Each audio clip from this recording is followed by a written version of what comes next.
The dreaming is the domain of Lord Morpheus, the Sandman, Dream of the Endless, the protagonist in Netflix's adaptation of Neil Gaiman's The Sandman comics. It's the realm where nightmares and dreams are born, where all humans come to visit while they're asleep.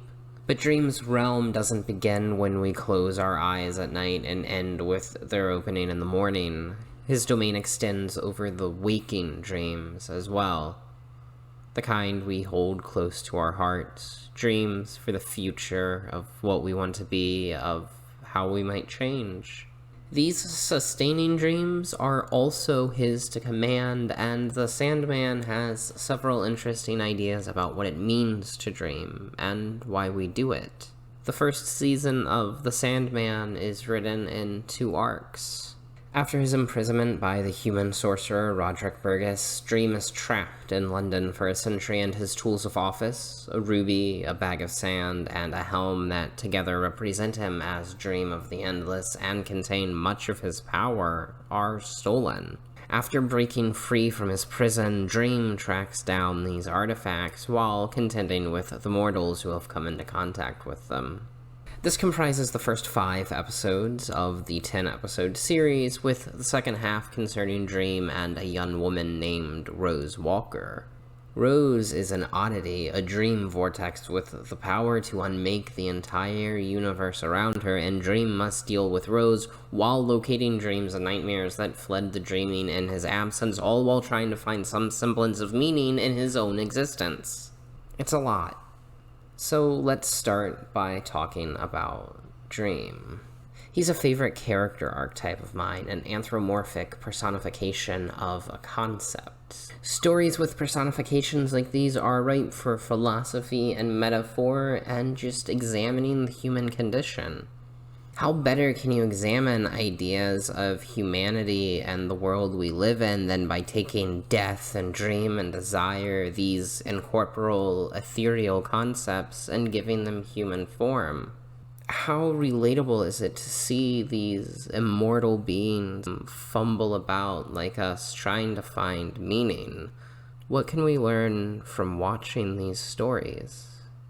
In the show, dreams are presented as an agent or a manifestation of change, which makes Dream himself rather interesting because for some time he's quite resistant to change himself.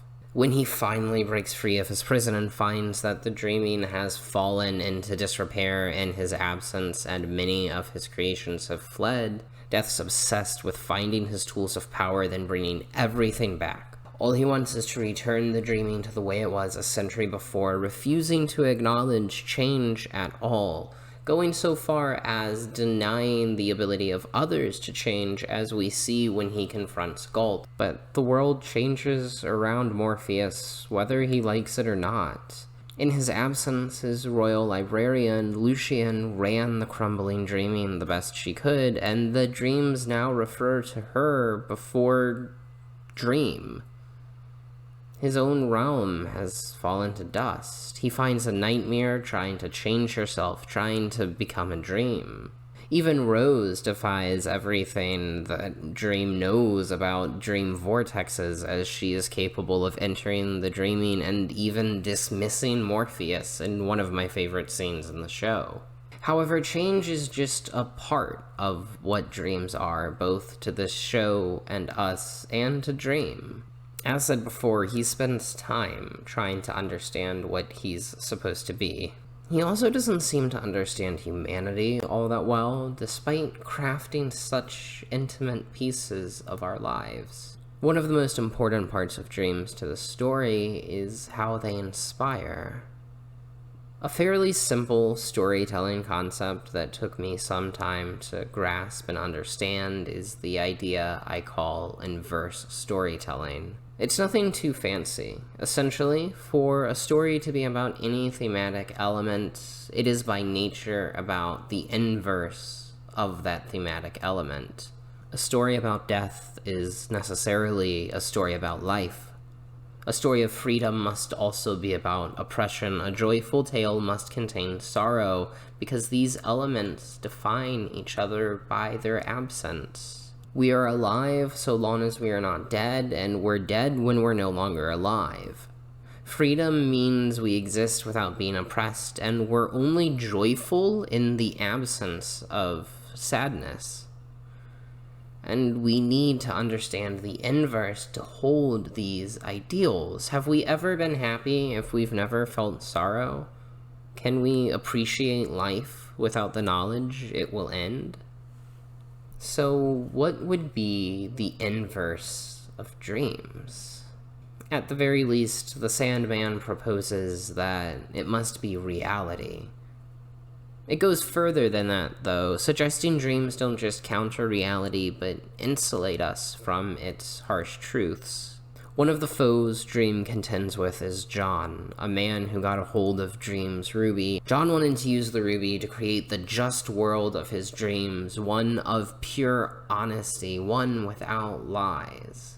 So John went to a diner and captured a handful of occupants, the workers and patrons, inside a tidy little experiment to see what would happen when he stripped them of their lies.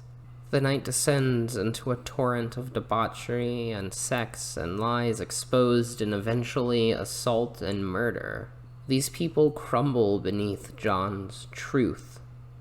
When Dream finally comes to claim what is rightfully his, he points out that John never took their lies but stripped them of their dreams. The dreams that sustained them, the dreams that carried them through life's currents, rough and gentle. John stripped away their insulation from reality, laid them bare, and they succumbed to the cold. The last character I want to speak of is Galt, whom I referenced previously. One of Dream's escaped nightmares, she took refuge in the dreams of Rose Walker's baby brother, Jed. Despite being crafted as a shape-shifting nightmare, one to expose humanity's greatest fears, she instead became a champion of Jed's dreams, a person who helped him become a great and mighty hero, in the world of his dreams, at least. In truth, after Rose's and Jed's family split apart due to a messy divorce, Jed was adopted into an abusive foster family. As Galt tells Dream when he comes to return her to the dreaming, she's here because Jed needs her. He needs these dreams as a refuge, and she's decided to change, to no longer be a nightmare, to no longer be somebody inspiring fear, but rather one who simply inspires. After all, isn't that what all of these thoughts on dreams led them into being? Into being, inspiration, even hope.